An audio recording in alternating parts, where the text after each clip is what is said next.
안녕하세요. 저는 평소에 사연을 듣는 걸 좋아해서 많이 듣습니다. 세상에는 정말 이상한 사람들이 많더군요. 이야기가 좀 과장된 것처럼 보이는 이야기도 많지만 한 가지 확실한 것은 세상에는 정말 미친 사람들이 많다는 겁니다. 말도 안 되는 일도 많이 일어나는 것 같고요. 제가 겪은 이야기도 해보고 싶어서 이렇게 사연을 보냅니다. 이 이야기는 정말 과장되지 않은 이야기입니다. 오히려 생략된 게 많겠죠. 글 쓰는 재주가 없지만 잘 좀 다듬어 주시기를 바랍니다. 아무튼 저는 농사일을 하고 있습니다. 정확한 지역은 말씀드릴 수 없지만 전라도 지역 쪽에서 커다란 하우스를 지어놓고 딸기 농장을 하고 있습니다. 딸기 농사는 수익이 짭짤합니다. 대신에 초기에 투자 비용이 많이 드니까 딸기 농사할 생각 있으신 분들은 돈을 많이 모아서 하시기를 추천드립니다. 요즘에는 킹스베리라고 해서 커다란 딸기가 잘 팔리는데 이게 돈이 엄청나게 듭니다. 기회가 되시면 한번 잡숴보세요. 아무튼 이 이야기는 제가 딸기 농장을 하고 제법 익숙해졌을 때 있었던 일입니다. 당시에 딸기 수확철이 다가오니 쉴 새 없이 바빠지기 시작하더군요. 수확철이 다가오면 하루에 15시간씩 일을 해도 시간이 모자라고 주변 사람들한테 도움을 받아야만 간신히 수확을 정상적으로 할 수 있는 수준입니다. 시기 안에 다 수확을 못하면 신선도가 확연히 떨어지면서 가격이 많이 낮아집니다. 그래서 가장 비싼 값을 받을 수 있을 때 얼른 수확해서 내다 팔아야 합니다. 저는 주로 경매를 통해서 판매를 하거든요. 경매에서는 또 신선도를 엄청나게 따집니다. 그래서 오늘도 빠른 손놀림으로 딸기를 수확하고 있었는데 갑자기 우리 딸기 농장 안으로 어떤 아줌마 한 명이 불쑥 들어오는 겁니다. 이곳에 사는 아줌마 같지는 않고 한껏 꾸민 것처럼 보이는 도시 아줌마 같은 모습인데 선글라스를 쓰고 있더군요. 그 아줌마는 제게 다가오더니 딸기 조금만 팔 수 있냐고 물어보더라고요. 말을 하면서도 주변을 두리번거리며 마치 누군가 자기를 알아볼까 무서운 듯이 딸기를 조금만 팔 수 있냐고 묻는 겁니다. 그래서 어느 정도 살 거냐고 물어보니 지금 가진 게 1,000원밖에 없는데 1,000원 어치 살 수 있냐고 하길래 정신 있는 사람인지 없는 사람인지 세상에 1,000원어치 딸기를 사려고 농장까지 오는 사람이 어디 있냐며 바쁘게 죽겠는데 지금 장난하는 거냐고 화를 냈습니다. 여기는 딸기 농장이니 소매로 나온 것보다 싸게 살 수 있는 거 아니냐고 말하길래 그렇긴 하지만 1,000원어치는 안 판다고 말했습니다. 그러자 그 아줌마는 그러냐며 아쉬운 발걸음을 떼며 딸기 농장에서 나갔습니다. 안 그래도 일손이 부족해서 예민한 상황인데 저런 이상한 말을 들으니까 기분이 안 좋더라고요. 전속으로 무슨 도시에 사는 사람들이 더 도둑놈 신보가 있다고 생각했고 딸기 농장에 선글라스까지 끼고 와서 1,000원어치 사겠다는 게 참 어이가 없었습니다. 세상 물정을 저렇게도 모르는지 혀를 끌끌 차며 다시 딸기 따는 일을 시작하고 있었는데 핸드폰 알림음이 울려서 문 앞쪽으로 택배가 왔다는 문자를 보고 나가보니까 택배 상자가 하나 놓여 있었습니다. 그런데 아까 선글라스를 끼고 있던 그 아줌마가 집에 안 갔는지 딸기 농장 밖에서 쭈그리고 앉아 있었습니다. 마치 모든 걸 체념한 듯 햇빛을 피해 그늘에 앉아 있길래 전 아직 안 가고 거기서 뭐 하냐고 말하니까 기다릴 사람이 있다고 하더군요.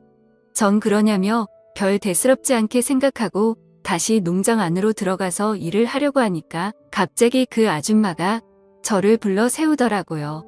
또 무슨 헛소리를 할까 싶어서 그냥 무시하고 안 가고 싶었지만 대뜸 일할 사람이 별로 없어 보이는데 사람은 안 구하냐고 물어보는 겁니다. 전 그래서 사람이 필요하기는 한데 그쪽이 여기서 일할 거면 생각도 하지 말라고 했습니다. 농사일이라는 게 보기에는 설렁설렁 하는 것처럼 보여도 다 기술이 필요하고 근성이 필요한 일이라며 제가 잔소리를 좀 했죠. 그래도 그녀는 할 수만 있다면 지금부터라도 하고 싶다면서 가능하냐고 물어보더군요. 그래서 전 좀 전까지 누구 기다린다고 하지 않았냐고 하니까 오늘은 안 만나도 된다며 일단 일 시작하고 싶은데 일 시작하면 일당이 얼마냐고 묻더라고요. 일당 6만 원 드린다고 하니까 그녀가 고민을 하더라고요. 안 그래도 시간 없어 바쁘 죽겠는데 빨리 할 건지 말 건지 대답하라고 했습니다. 그러자 그녀는 3만 원만 받을 테니 재워주고 밥도 달라고 하더군요. 저는 그 말을 듣고 또 어이가 없었지만 아까처럼 1,000원어치 딸기를 사겠다는 것보다는 들어줄 만해서 일단 알겠다고 했습니다. 이 여자도 무슨 사정이 있으니까 여기서 이러고 있는 게 아닐까 싶기도 했고 무엇보다 일손이 부족해서 제 입장에서도 그다지 나쁘지 않았습니다.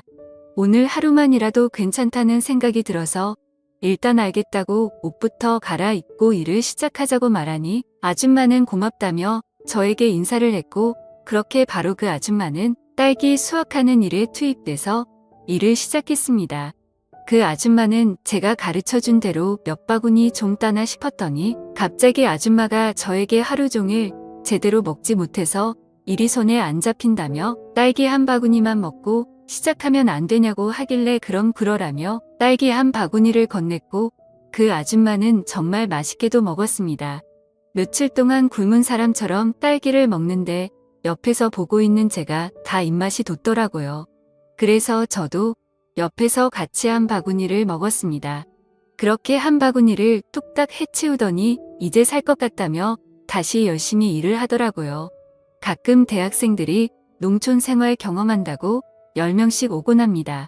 근데 저 아줌마는 도대체 무슨 사연이길래 이 시골까지 와 가지고 저러고 있는 걸까요? 그렇게 한참을 일하니 점심을 먹을 시간이었고 전 아줌마에게 점심을 차려줬습니다. 그랬더니 이 아줌마 점심도 정말 며칠 굶은 사람처럼 개걸스럽게 먹었습니다. 이렇게 개걸스러운 이미지였으면 애초에 선글라스를 쓰지 말든지 똥폼이라는 똥폼은 다 잡아놓고 이제 와서 저러나 싶었습니다. 전 그 모습을 보니 궁금한 게 많아서 도저히 안 될 것 같아. 댁이 어디냐고 물으니까 서울에서 왔다고 하더군요. 근데 여기까지 어쩐 일로 왔냐고 물으니 사실은 놀러 왔다가 길을 잃었다고 하는데 도저히 믿어지지가 않았습니다. 대한민국이 무슨 방글라데시 시골 변두리 마을도 아니고 어디서든 전화도 되고 경찰을 불러서라도 집에 가면 되는 거 아니겠습니까? 지금이 조선시대였으면 제가 이해해 줄 수 있겠지만 이런 세상에 길을 잃었다고 집에 못 가는 건 말이 안 된다고 생각해서 저는 이 여자가 무언가 숨기는 게 있다고 확신했습니다. 그래서 살짝 떠보기 위해서 길을 잃었으면 같이 놀러온 일행에게 전화하면 되지 않냐고 물었습니다. 그러자 아줌마는 제 질문에 대답도 하지 않은 채 웃으며 허겁지겁 맛있게 밥을 먹기만 하군요. 여러모로 수상했지만 어차피 커다란 농장에서 뭐 훔쳐갈 것도 없을 것이고 일이나 하고 집으로 가겠지 싶어서 일이나 시켜야겠다고 생각했습니다. 사실 이 여자가 무슨 사정을 가지고 있는지 그다지 궁금하지도 않고 중요하지도 않거든요. 그렇게 점심을 먹고 우리는 다시 일을 시작했고 드디어 딸기 농장에서의 하루 일과가 끝이 났습니다. 오자마자 10시간을 넘게 일했는데도 생각보다 군소리 없이 끝까지 하더군요. 처음 치고 이 아줌마 제법 일을 잘해서 그런지 그래도 저 혼자 할 때보다 수월하게 끝난 것 같았습니다. 아줌마는 저에게 어디서 자면 되냐고 하길래 따라오라고 하며 제가 살고 있는 집으로 안내했습니다. 아줌마는 저를 따라오면서도 집에서 혼자 사냐고 물어보시더라고요. 저는 그렇다고 짧게 대답했습니다. 왜 지금까지 혼자 살고 있는지 저의 개인적인 이야기까지는 하고 싶지 않았거든요. 사실 아내는 저와 이혼도 하지 않은 채 집을 나갔습니다. 저는 시골에서만 자랐기 때문에 도시 여자란 결혼하는 환상을 가지고 있었거든요. 살다 보니 어떻게 인연이 닿아서 도시에서 자란 여자와 결혼을 해 그 아내와 함께 이곳 딸기 농장에서 일하며 살았습니다.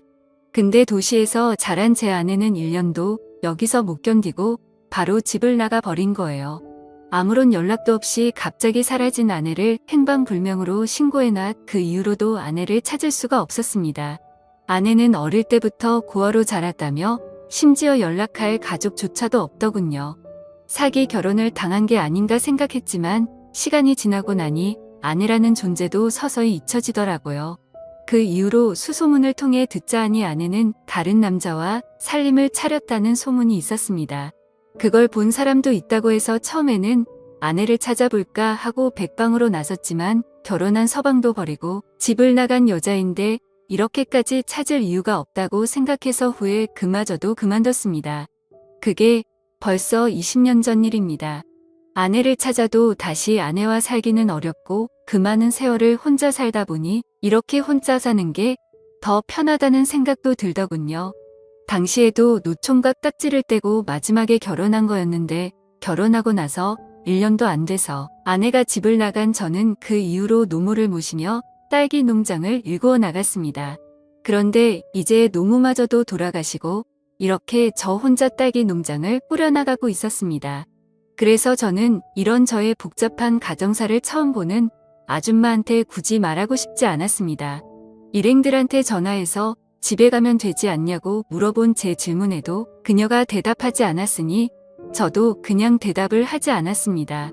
그렇게 집에 들어와서 선글라스를 벗은 그녀의 얼굴을 보니 한쪽 눈에 멍이 시퍼렇게 들어있었습니다. 그러면서 거울을 보며 멍든 자국을 오목조목 살펴보는데 꼭 누군가에게 맞은 느낌이더라고요.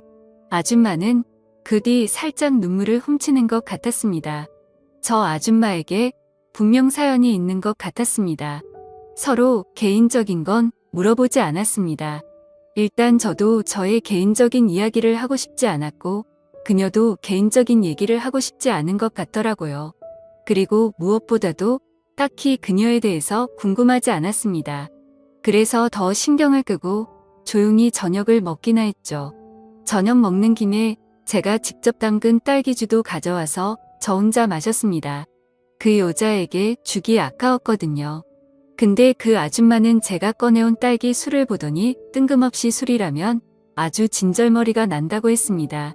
그래서 왜 그러냐고 하니까 사실은 자기 남편이 술만 마셨다 하면 사람이 180도 바뀐다고 하더군요. 그 말을 들으니 왠지 저 아줌마 얼굴에 멍도 남편이 때려서 생긴 것이라는 생각이 들었습니다. 그리고 저 아줌마가 남편한테 맞고 서 도망치듯 집을 나왔다고 하는 생각으로 추론이 됐습니다. 아무튼 전 그 아줌마가 좀 안 됐다는 마음이 들더라고요. 아줌마는 제가 딸기주를 한 잔 따라서 마시는 걸 보더니 갑자기 제 잔을 빼앗고서 자기도 한 잔 마시겠다며 벌컥벌컥 마셨습니다. 제가 아끼는 술인데 왜 저의 허락도 없이 이렇게 마시는 걸까요? 방금 전까지 술에 진절머리가 난다더니 이제는 제가 이 아줌마한테 진절머리가 나더군요. 아무튼 딸기 1,000원어치 산다는 그 첫 인상부터가 마음에 안 들었는데 여러모로 재수가 없는 여자입니다. 그러면서 갑자기 오늘 낮에 자기가 일한 거 어땠냐고 물어보기에 전 그 정도면 충분히 일당받고 일할 자격 있다고 말했습니다. 저에게 그럼 이곳에서 일주일 정도 일해도 되냐고 하길래 전 마침 사람도 필요하겠다 그러라고 했습니다. 저 혼자서 하면 딸기 수확이 완료되는데 10일이 넘게 걸립니다. 근데 이 사람까지 있으니 일주일이면 딱 시기도 좋다고 생각했거든요. 신선한 딸기를 더 비싸게 팔 수 있으니 이득이라고 생각했습니다. 그렇게 해서 그 아줌마는 저의 농장에서 일주일 동안 일하게 되었는데 함께 일하다 보니 제가 그 아줌마에게 정이 든 것 같았습니다. 아줌마는 어느새 선글라스를 벗어 던지고 멍든 눈으로 저와 같이 일을 했습니다. 그렇게 저희는 서서히 허물없이 지내는 사이가 되었고 저희는 서로에게 조금씩 편해졌습니다. 그러다가 이제는 그 아줌마가 떠날 마지막 날이 되었고 아줌마는 농장을 끝내고서 이제 가보겠다고 말했습니다. 그래서 전 하룻밤만 자고 내일 일찍 가라고 하니까 아줌마는 아니라면서 이제 가보겠다고 하는 겁니다. 전 그 말에 아줌마에게 하지 말아야 할 말을 하고 말았습니다. 남편이 때리면 집 나오면 되는 거고 그 남편과 안 살면 되는 거 아니냐고 했습니다. 내 마누라도 나랑 같이 딸기 농장 하기 싫어서 집 나갔는데 당신이라고 못할 게 뭐냐고 따졌습니다. 헤어지는 게 아쉬워서 그랬던 걸까요? 저는 그녀에게 괜히 화를 냈습니다. 그제서야 아줌마는 참았던 눈물을 주룩주룩 흘리더라고요. 그러면서 저에게 뭘 알길래 그렇게 말하냐고 해서 솔직히 처음부터 다 알고 있었다고 말하며 그 눈에 멍든 자국이 왜 생겼겠냐고 말하니 아줌마는 하염없이 울기 시작했습니다. 전 안 되겠다 생각해서 그 아줌마를 안아줬고 아줌마는 제 품에 안긴 채 더 서럽게 울었습니다. 그러다가 저희는 한 방에서 같이 잠을 자게 되었는데 아침에 일어나 보니 저희는 연우 부부와 다를 게 없었습니다. 전 이 아줌마와 하룻밤을 함께 보내보니 더 이상 이 아줌마를 누군가에게 보내고 싶지 않았습니다. 저는 그 아줌마를 설득하기 시작했습니다. 나랑 같이 살자고 말 안 할 테니까 일단 그 남자한테서 벗어나야 하는 거 아니냐고 같이 남편을 찾아가서 말하자고 했습니다. 처음에는 거부하던 그녀였는데 그럼 계속 지금처럼 맞고 살 거냐고 물어보니 절대 그렇게 살고 싶지 않다고 하더군요. 내가 옆에서 도와줄 테니 같이 남편에게 찾아가자고 말을 했고 그렇게 그 남편과 마주 앉아서 이야기를 나누기로 했습니다.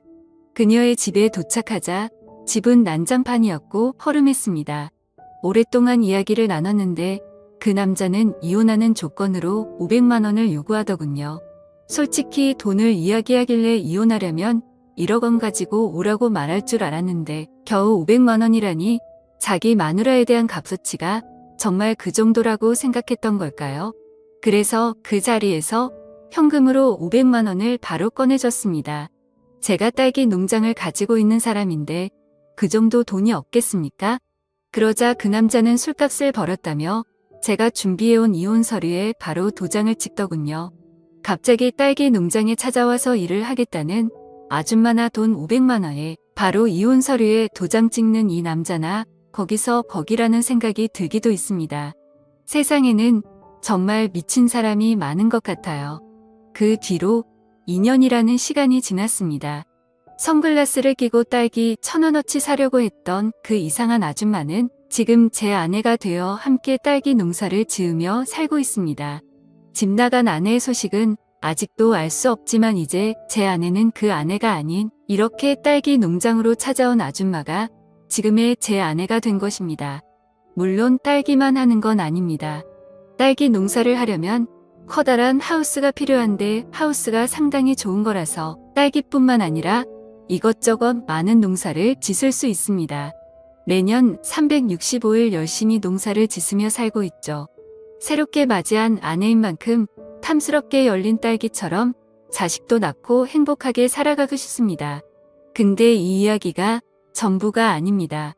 시골에서 살다 보니까 정말 별별 일이 다 생기더라고요. 다음에 기회가 되면 또 이렇게 사연을 보내보겠습니다.